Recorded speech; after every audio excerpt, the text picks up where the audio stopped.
Hello, it is 10 a.m. in Dublin, 5 a.m. in New York. I'm Monita Rajpal. And I'm Zain Verjee. You're watching World One live from London. Hour in Ireland, where authorities say they have intercepted and defused a bomb on a bus headed for Dublin just hours before an historic visit to the capital by Britain's Queen Elizabeth. Irish police tell CNN the military found an explosive device not far from Dublin late Monday after someone phoned in a warning.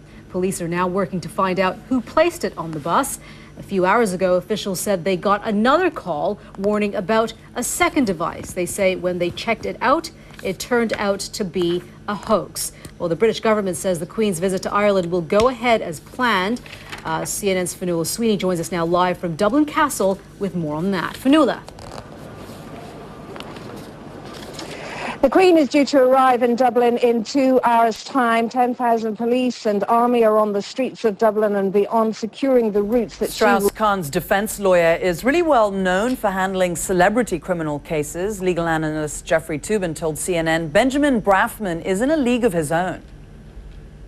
Ben Brafman is the single best lawyer I have ever seen in a courtroom. Benjamin Brafman has made a career out of representing high-profile clients. Let's take a look at some of the more well-known cases that he has represented. He's advised mobsters such as Sammy the Bull Gravano. Gravano was the right-hand man of U.S. mafia leader John Gotti, but Gravano turned on Gotti and dropped Brafman as his lawyer. We know this face. In 1999, Brafman represented Sean P. Diddy Coombs on charges of bribery and possessing illegal weapons. Coombs was found not guilty on all counts.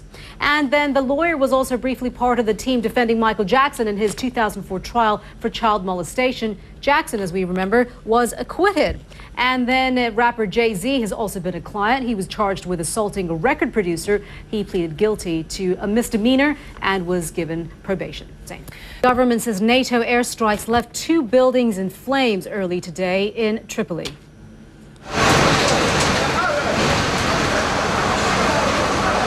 An official says one of the buildings was the police headquarters. There's no word on casualties. Let's get the latest now from CNN's Nima Al-Bagir, who joins us now live from the Libyan capital. Nima. Monita, NATO has been speaking up an escalation for a while now, and we're really starting to feel it. Too tiny to see with the naked eye, but some researchers say stem cells have huge potential to help patients with cancer, paralysis, and other medical problems. And as Paula Hancock shows us, some patients are willing to travel around the world just to find out.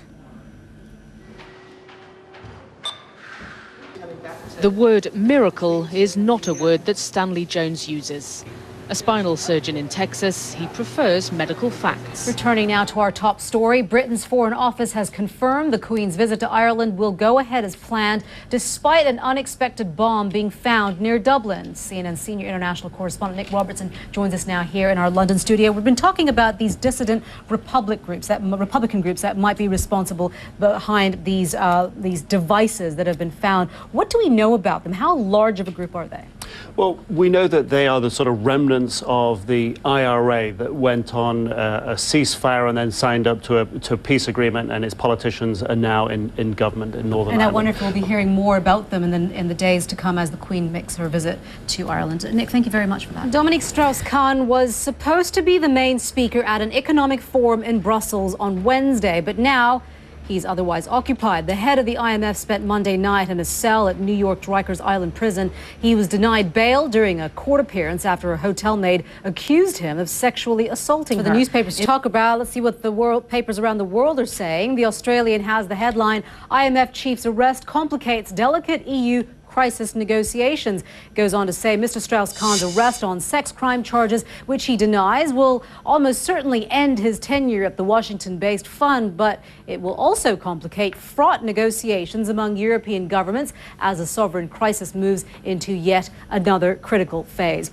USA Today has the headline, Leader's arrest could fetter IMF. The article says the weekend arrest of International Monetary Fund chief Dominique Strauss-Kahn could hamper efforts to prop up Greece and prevent its debt crisis from spreading. And then the Wall Street Journal Asia edition has the headline, IMF chief held without bail. It goes on to say which is Strauss-Kahn, arrest could give critics of continued IMF support for Greece and the rest of the Eurozone ammunition to push back. Years ago, he won the US Open Golf Championship almost on one leg, and Tiger Woods may need to repeat the feat this season. Alex Thomas has joined me with more on that and the rest of the sport action.